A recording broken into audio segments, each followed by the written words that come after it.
Hello girls, good morning. आज जो आपका टॉपिक है वो है आत्म प्रत्यय का विकास, मीन्स आपका डेवलपमेंट ऑफ सेल्फ कॉन्सेप्ट। इससे पहले भी इसके बारे में जो पहली वीडियो थी इसके बारे में भी उसमें बताया गया है, और इसमें भी आगे के जो पॉइंट्स हैं वो हम क्लियर करेंगे, या पैराग्राफ जो भी हैं वो हम इसमें क्लियर करेंगे। तो आत्म प्रत्यय का मतलब आपको समझ में आया होगा कि जो सेल्फ कॉन्फिडेंस होता है बच्चे का, जो अपने आप को वो किस प्रकार विकसित करता है या किस प्रकार किस सांचे में ढालता है, चाहे वो आपका उस पर प्रभाव समाज का पड़ता हो या घर का पड़ता हो या स्कूल का पड़ता हो। फिर आपका इसमें इन आत्म प्रत्यय के बनने का आधार माता पिता अथवा परिवार के सदस्यों का शिक्षण होता है। जो आत्म प्रत्यय होता है मतलब सेल्फ कॉन्सेप्ट होता है या सेल्फ कॉन्फिडेंस होता है बच्चे का, वो किसके ऊपर बनता है? माता पिता, जो माता पिता और परिवार के ऊपर दोनों ही शिक्षण होते हैं। जो ऐसे कहते हैं जो माता पिता होते हैं या घर होता है वो बच्चे का फर्स्ट स्कूल कहा जाता है। जो बच्चा सीखता है वो अपने माता पिता से और अपने परिवार से सीखता है, उसी के अनुसार वो ढलता है, और उसका जो नेचर है वो भी उसी के अनुसार बनता है। इन प्राथमिक आत्म प्रत्ययों में भी शारीरिक यानी फिजिकल और मनोवैज्ञानिक यानी साइकोलॉजिकल दोनों प्रकार की आत्म प्रतिभाएँ पाई जाती हैं। जो आपका आत्म प्रत्यय होता है मतलब बच्चा अपने आप को किस प्रकार किस ढंग से ढाल रहा है, उसमें भी जो है आपका शारीरिक और मनोवैज्ञानिक दोनों प्रकार की आत्म प्रतिभाएँ पाई जाती है। शारीरिक मतलब जो फिजिकल है, बच्चा किस प्रकार ग्रो कर रहा है, किस प्रकार एक्टिव है बच्चा फिज़िकली, या बच्चा किस प्रकार स्वस्थ है, अस्वस्थ है, या फिर बच्चा अपने जो फिज़िकली जो है वर्क कितना कर पा रहा है या कितना नहीं कर पा रहा है, वो इन सब बातों पर इसका असर आता है। फिर आपका साइकोलॉजिकल में गर्ल्स आपका जो बच्चा है, जो भी हम सोचते हैं, जिस प्रकार भी सोचते हैं या बच्चे के प्रति भावनाएं रखते हैं, उनका परिवार रखता है भावनाएं जिस प्रकार की भी, तो वो सब जो है आपके साइकोलॉजिकल आत्म प्रत्यय कहलाता है या फिर प्रतिभाएं कहलाती हैं। जब बालक दूसरे बच्चों के साथ खेलना प्रारंभ करता है, विद्यालय जाने लगता है, तब उसमें पहले से बने प्राथमिक प्रत्ययों का संशोधन और परिवर्धन होने लगता है। मीन्स जब बच्चा छोटा होता है और फिर धीरे धीरे छोटा होता है तो अपने परिवार के साथ रहता है, लेकिन जब बच्चा बड़ा हो जाता है तो क्या होता है, बच्चा अपने जो है स्कूल जाना प्रारंभ करता है, विद्यालय जाना प्रारंभ कर देता है, और जो भी उसके प्राथमिक प्रत्यय पहले से बनल प्राइमरी जो भी कॉन्सेप्ट बने हुए हैं पहले से बच्चे के अंदर, वो शैतान है या सोचने की जो भी शक्ति है वो थोड़ी सी अलग हो जाती है जब वो नए माहौल में जाके परिवर्तित होता है। इस अवस्था के आत्म प्रत्यय उद्दीपक यानी सेकेंडरी सॉल्व कॉन्सेप्ट आत्म प्रत्यय कहते हैं। इस अवस्था को क्या कहते हैं? सेकेंडरी सेल्फ कॉन्सेप्ट आत्म प्रत्यय कहते हैं। जब बच्चा स्कूल जाता है और नई नई चीज़ें सीखता है और उसमें विकास होता है, जो पहले बच्चे की धारणा बनी रहती है मानसिक, वो थोड़ी हट जाती है, क्योंकि वो बच्चा एक नए माहौल में ढलता है, जाके नए लोगों से मिलता है। टीचर्स का इफ़ेक्ट पड़ता है बच्चे के ऊपर, उसकी पर्सनालिटी के ऊपर, और उसके फ्रेंड सर्कल का भी इफ़ेक्ट पड़ता है। तो उसे हम क्या कहते हैं? सेकेंडरी सेल्फ कॉन्सेप्ट कहते हैं।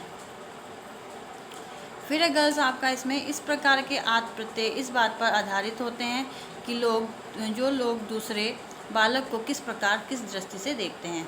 जो बच्चे का सेल्फ कॉन्सेप्ट है या सेल्फ कॉन्फिडेंस इस बात पर भी आधारित होता है, या सेल्फ डेवलपमेंट इस बात पर भी आधारित होता है कि जो दूसरे लोग हैं बच्चे को किस प्रकार की या किस दृष्टि से देख रहे हैं। मतलब जैसे कोई नीची जाति का है तो जो दूसरे बच्चे हैं उसे किस दृष्टि से देख रहे हैं, उसमें हीन भावना ना प्रकट हो रही हो, या कोई बच्चा नाटा है या फिर कोई काला है देखने में, तो इससे क्या होता है, बच्चे का आत्म प्रत्यय पर बहुत ही गहरा असर पड़ता है। क्योंकि जो लोग दूसरे लोग होते हैं जो दिखने में अच्छे होंगे, सुंदर होंगे, वो अगर हमारे अंदर किसी भी प्रकार की, अब किसी बच्चे के अंदर किसी भी प्रकार की कमी होगी तो वो उन्हें दूसरी दृष्टि से देखते हैं, मजाक उड़ाते हैं, तो इसलिए क्या होता है, बच्चों में हीन भावना आ जाती है। अधिकतर यह देखने को मिलता है कि बालकों का प्राथमिक आत्म प्रत्यय अधिक अनुकूल होता है। मीन्स गर्ल्स जो मोस्टली ये देखा गया है कि जो बच्चे हैं उनका आत्म प्रत्यय मतलब सेल्फ कॉन्सेप्ट उनके लिए बहुत ही फेवरेबल होता है। मतलब जो भी डेवलपमेंट होता है या जो भी विकास होता है, बच्चे अपने आप को बहुत ही ज़्यादा पसंद करते हैं, तथा द्वितीयक आत्म प्रत्यय उतना उनके अनुकूल नहीं रहता। जो द्वितीय आपका आत्म प्रत्यय है, मतलब जब बच्चा स्कूल जाता है, घर से निकलता है, बाहर निकलता है, तो बच्चों को थोड़ी कठिनाई होती है नए माहौल में ढलने में और नए वातावरण के साथ एडजस्ट होने में। तो वो क्या होता है, उनके अनुकूल नहीं होती, क्योंकि बच्चे को टाइम लगता है धीरे धीरे चेंज करने में। टीचर्स से जाके क्लास में कभी कभी डांट भी पड़ती है। जो एक्टिविटी घर में करते हैं बच्चे, वही जाके स्कूल में करते हैं, तो उनसे क्या होता है, टीचर्स से उनको डांट पड़ती है। और क्योंकि टीचर्स वो गलत करते हैं, टीचर्स डांटती है, तो उसको वो सुधारने के लिए भी बोलते हैं। और बाद में क्या होता है कि कई बार बच्चे जो होते हैं, दूसरे बच्चे उनका मजाक उड़ाते हैं, तो बच्चे क्या समझते हैं कि ये जो वातावरण है वो उनके अनुकूल नहीं है। फिर अगस्त लगभग 3 से 4 वर्ष की अवस्था तक बालक सेक्स संबंधी अंतर समझने ही लगता है। मतलब जब बच्चा 3 से 4 वर्ष का हो जाता है, तब वह लड़के और लड़की में अंतर समझने लग जाता है, बल्कि वह समझने नहीं लगता है। जब बच्चा छोटा होता है तो मान लिया जैसे 3 से 4 वर्ष की अवस्था है तक बालक जो है, उन्हें पता नहीं होता है कि लड़का कौन है, लड़की कौन है, बल्कि वह बालों और कपड़ों के रख रखाव के आधार पर लड़के व लड़कियों, स्त्री व पुरुषों को अलग अलग पहचानने भी लग जाता है। मतलब जब बच्चा बड़ा होता है, जब 3 से 4 वर्ष की अवस्था में रहता है, तब तक ना उसे सिर्फ इतना समझ में आता है कि गज़ यहाँ थोड़ा गलत हो गया है समझाने में, मैं आपको दोबारा से रिपीट कर देती हूँ। जब बच्चा 3 से 4 वर्ष की अवस्था में होता है, तब तक बालक सेक्स संबंधी अंतर समझने ही नहीं लगता, बल्कि बालों और कपड़ों के रख रखाव आधार पर लड़के व लड़कियों, स्त्री व पुरुषों को अलग अलग पहचानने लग भी जाता है। मतलब गस जब बच्चा 3 से 4 वर्ष की अवस्था में होता है, तब बच्चा जो है जो भी सेक्स संबंधी अंतर होते हैं, मतलब कि कौन लड़का है या कौन लड़की है, उन सब में अंतर समझने लगता है। कैसे समझता है, वह बालों से और कपड़ों से। बालों से मतलब आपने देखा होगा जो पुरुष होते हैं वो छोटे बाल रखते हैं, और जो स्त्री होती हैं उनके बाल लंबे होते हैं। और रख रखाव में लड़कियों का अलग पहनावा होता है, रहने का ढंग अलग होता है, और लड़कों के रहने का और पहनने ओढ़ने का ढंग अलग होता है। स्त्री और पुरुष का भी ढंग अलग अलग होता है। स्त्री जो है घर के काम में हाथ बटाती है, घर में साड़ी पहनती हैं, पल्ला रखती हैं, सिर पर पल्लू रखती हैं, और पुरुष जो है बाहर जाके काम करते हैं और घर में अपने बच्चों के लिए मेहनत करते हैं। तो इससे क्या होता है, बच्चे सब पहचानने लग जाते हैं जब थोड़े बड़े हो जाते हैं कि कौन लड़का है, कौन लड़की है, या कौन स्त्री है या कौन पुरुष है।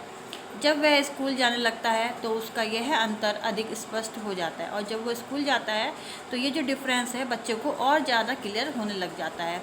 परंतु वह संधि अवस्था में वह लैंगिक भिन्नता को पूर्णतः पहचान जाता है।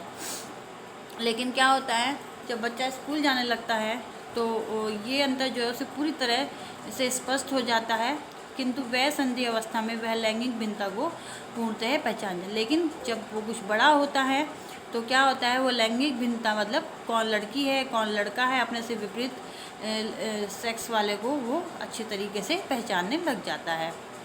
इस काल में बालक लैंगिक भिन्नता के आधार पर कार्य को भी जानने लगता है। इस काल में क्या होता है, जब वो इस स्टेज पे आ जाता है, बच्चा स्कूल जाने लग जाता है, थोड़ा सा बड़ा होता है, तो उसे ये भी समझ में आ जाता है कि लड़कों के कार्य क्या हैं और लड़कियों के कार्य क्या है, या क्या अंतर है उसमें। फिर है लगभग 4 से 5 वर्ष का बालक अपने जातीय और प्रजातीय अंतरों को भी इसलिए पहचानने लगता है क्योंकि उसके साथ खेलने वाले बालक उससे उसकी जाति और प्रजाति के अनुसार ही व्यवहार करने लगते हैं। गर्ल्स आपने देखा होगा, जब बच्चे थोड़े से बड़े हो जाते हैं, 4 से 5 वर्ष की अवस्था में होते हैं, तब बच्चे जो है अपने हम उम्र के साथ जो है खेलने लग जाते हैं। लेकिन क्या होता है, जाति और प्रजाति का भी अंतर मतलब लड़का लड़की के साथ में नहीं खेलते हैं ज़्यादा, और जो लड़के हैं वो लड़कों के साथ, लड़की जो है वो लड़कियों के साथ खेलते हैं, क्योंकि दोनों के खेल मोस्टली अलग अलग ही होते हैं। और जातों का भी अंतर पहचान जाते हैं कि कौन हमें किन लोगों के साथ ग्रुप बनाना है अपना, या किन लोगों के साथ नहीं बनाना है। जब तक स्कूल जाने लगता है तब वह अपने परिवार की प्रतिष्ठा और अपने परिवार के सामाजिक और आर्थिक स्तर का भी ज्ञान प्राप्त कर लेता है। फिर बच्चा थोड़ा सा और बड़ा होता है, तब तक क्या होता है, बच्चा अपने परिवार की प्रतिष्ठा मतलब मान सम्मान और अपने परिवार के सामाजिक और आर्थिक स्तर का भी ज्ञान प्राप्त कर लेता है। मतलब जब बच्चा थोड़ा बड़ा हो जाता है तो उसे ये भी समझ में आ जाता है कि समाज में उसके परिवार की क्या वैल्यू है, या उसका इकोनॉमिक स्तर क्या है, घर में कितना माँ बाप उसके खर्च कर सकते हैं, कितना नहीं कर सकते हैं, क्या दिला सकते हैं और क्या नहीं दिला सकते हैं उसको। स्कूल जाने तक वह यह समझने लगता है कि परिवार और उसकी प्रतिष्ठा तथा सामाजिक आर्थिक स्तर माता पिता के व्यवसाय निर्धारित होता है। और जब बच्चा थोड़ा बड़ा हो जाता है तब वो ये भी समझने लगता है कि उसकी प्रतिष्ठा और जो सामाजिक आर्थिक स्तर है जो माता पिता के व्यवसाय पे निर्धारित होता है, ये भी उसे समझ में आ जाता है। तो बस अगर आपको कुछ नहीं समझ में आया है तो आप मेरे से जूम मीटिंग में डिस्कस कर सकते हैं।